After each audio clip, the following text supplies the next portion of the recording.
What's up guys, I made this video to show you what I don't like about the Samsung Galaxy S4. It's going to be kind of on my annoyances, what bugs me, how I think Samsung could have done a better job and where they could have done a better job. And these are kind of my annoyances. They may be different to your annoyances. It's my opinions. If you agree with them, great. If you don't, who cares? Let's get on with it. Here we go. Now, the first thing that I have to mention has got to be the random performance hiccups.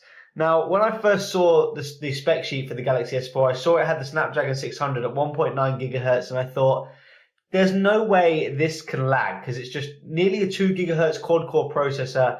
There's no way it can lag, but it does. And, it's going to be hard to show you, but because it's completely random, and that's even more annoying. The lag is random. It's not all the time. 95% of the time, it is very smooth. But then for that random, you can see right there, for that random 5% of the time, it lags in the animations. And you're sitting there going, why? Why did you do that? Why did you lag? It just frustrates the hell out of you because it's so random, I think. I think it is the randomness that really annoys me. It's not like I can pinpoint exact times when it does it in certain apps.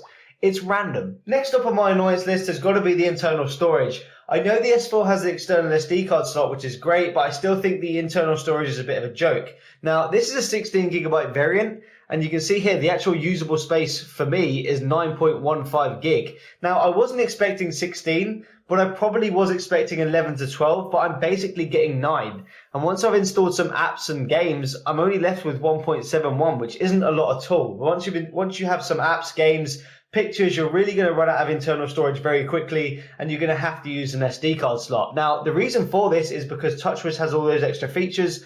You've also got a lot of Samsung bloat, which you can't get rid of unless you root. For example, this chat on, Samsung Watch on, S Health, all this stuff that I didn't install, Learning, Polaris, Samsung Music, apps, print service, all this Samsung stuff takes up space.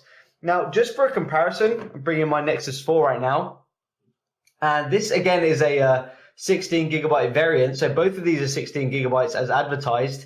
And the Nexus 4 gives you 12.92. So basically 13 gigabytes, whereas the Galaxy S4 gives me 9.15, which is an amazing difference. It's basically 4 gigabytes of difference just between these two devices. And they're both advertised as being 16 gigabytes.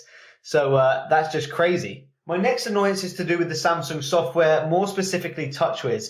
Now, I understand that a lot of people like TouchWiz. I know that people like it because it's very simple. A lot of the stuff is right there, like the brightness and the toggles. But everything about it, when I open it up into the settings, screams gingerbread. It needs a refresh. This is just, it looks like gingerbread to me. We're so much past that now. The Nexus 4 settings looks completely different, looks a lot more futuristic, just looks better. I just don't think this looks very professional. So I do think Samsung need to refresh the TouchWiz software drastically.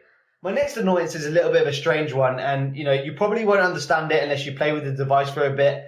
But for me, there's no wow factor. When I picked up the HTC One, its screen, build quality, and speakers really wowed me.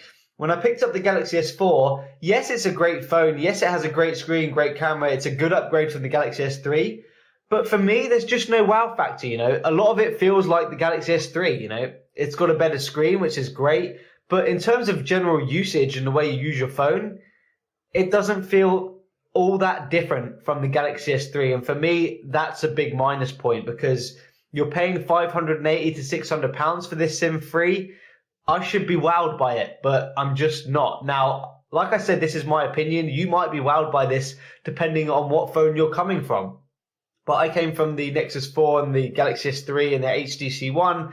I definitely wasn't wowed by it. So, yeah, that's what I don't like about the Galaxy S4, guys. Peace out.